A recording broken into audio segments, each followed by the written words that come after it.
Hello, welcome to Soulwise with Semele Xerri. That's me.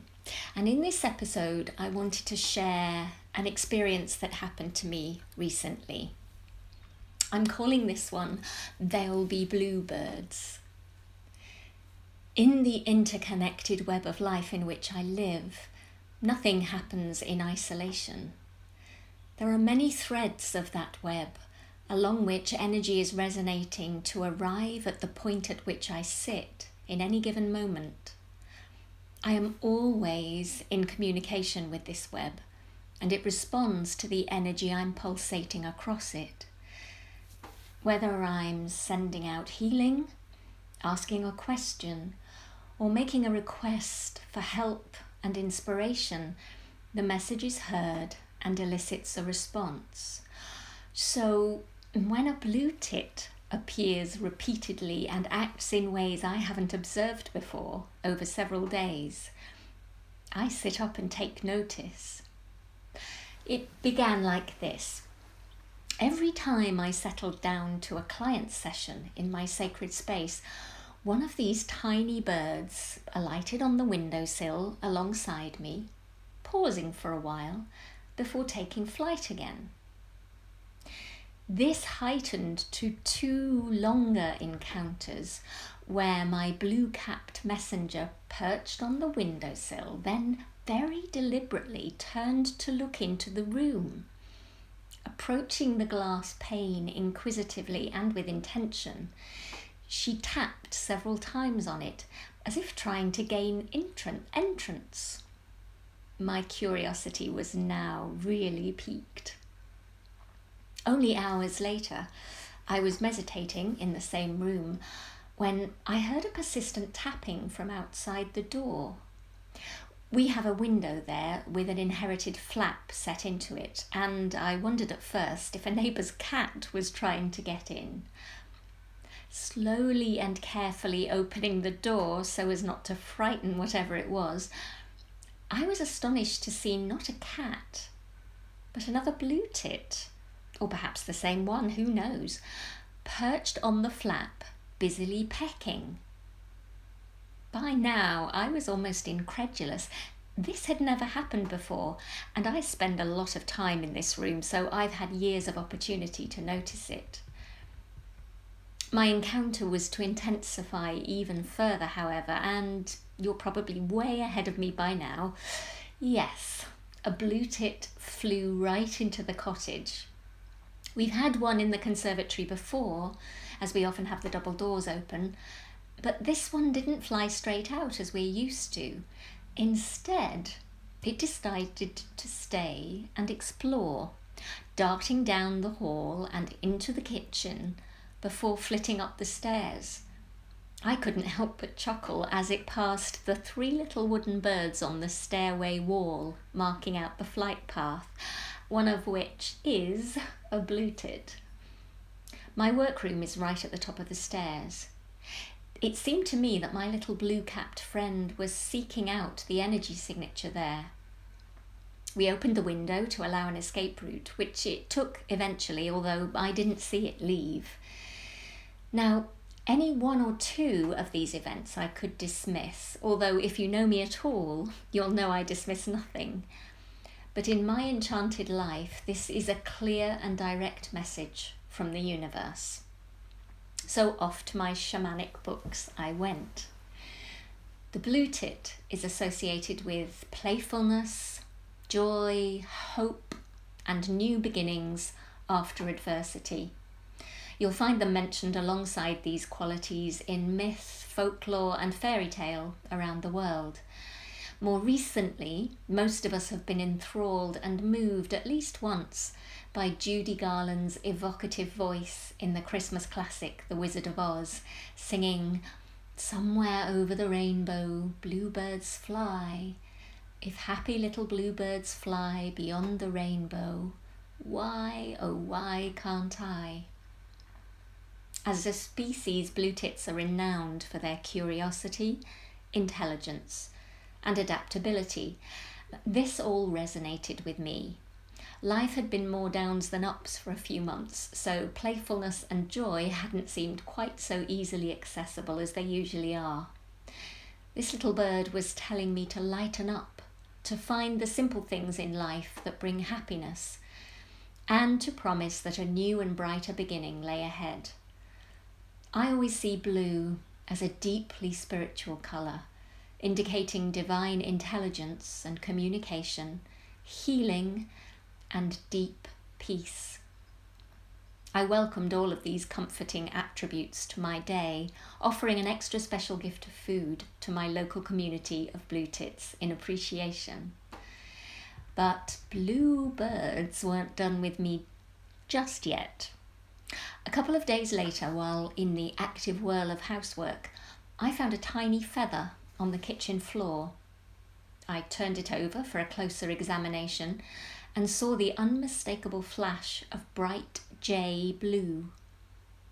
I knew I'd been given a jay feather several years ago by a friend and had found one myself in the garden also, but I hadn't seen either of them in a long time. I've no idea how it got there, but the recurrence of feathery blue struck me as significant, so I placed it carefully in a box on top of the bookcase. Later that same day, I was replacing a container of snacking nuts, the human, not bird variety, on its shelf, when I noticed that in the very spot from which I'd just lifted the container, on the recently very thoroughly cleaned and spotless kitchen countertop, was a blue jay feather. Now, this is getting bizarre, I thought, even for me who happily lives in the world of weird. It wasn't there when I put the container down. Where on earth had it materialised from? I do possess some logic molecules, believe it or not, so I returned to the bookcase immediately, but the blue jay feather picked up from the floor earlier was still there.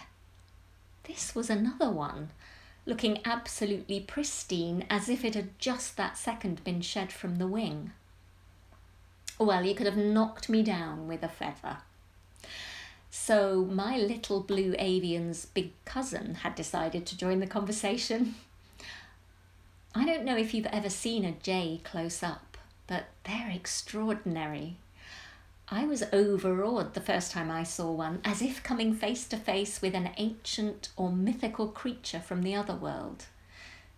There is corresponding symbolism with its much smaller relative, such as resilience, adaptability, and hope and joy to come.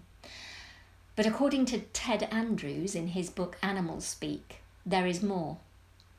The jay has the ability to link the heavens and earth, to access each for greater power. The jay is fearless, and it is because of this that it can help you to connect with the deepest mysteries of the earth and the greatest of the heavens. The caveat with this is that you have to be prepared to employ dedication and determination to mastering your knowledge and understanding of this gift.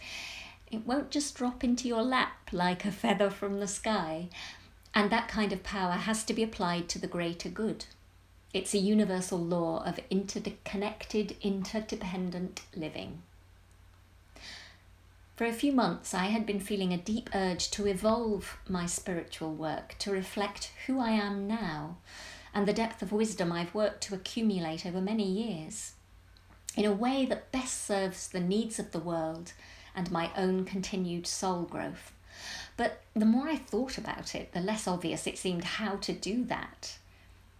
The web of life had answered my request through the most intriguing of messengers, not only pointing me in the right direction, but also hinting at the hope and joy this new approach could bring to my life. And this podcast is one of the results of it. When you're not able to identify a clear way forward and feel like you're blundering clueless in the dark, it can be so easy to feel alone in that space with no help to hand, especially when you understand that this is something to which only you can really find the answer from within yourself. But you're never alone.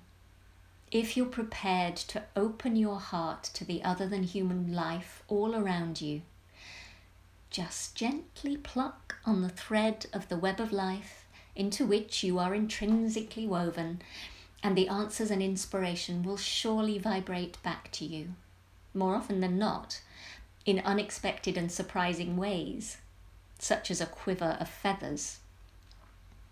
In the days after this experience, I kept seeing references by other spiritual visionaries to an influx of cosmic blue light on Earth. Blue light is most often associated with the constellation of Orion, which includes the star Sirius, and was sacred to the ancient Egyptians, who aligned their pyramids to its journey across the night sky. Cosmic blue beings are also mentioned in relation to the Pleiades and to a race called the Blue Avians. Yes, I was amazed at that one too, who are believed to originate from a very far distant star system. The qualities these beings bring to us, some say, are described as exactly those brought to me by Blue Tit and Jay: expansion of consciousness and understanding of our divinity, joy, peace, love, and interconnectedness. As above, so below.